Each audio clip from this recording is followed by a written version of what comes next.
بسم اللہ الرحمن الرحیم۔ محترم ناظرین السلام علیکم۔ آج میں آپ کے ساتھ بہت زیادہ فضیلت والا وظیفہ لے کر آیا ہوں۔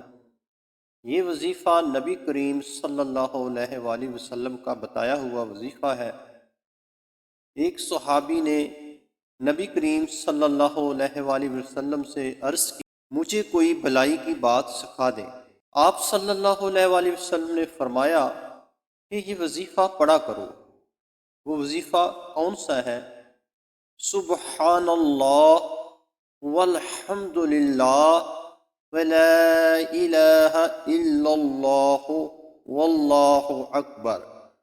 اس نے عرض کی، اے اللہ کے رسول، یہ تو اللہ کے لیے ہے، میرے لیے کیا ہے؟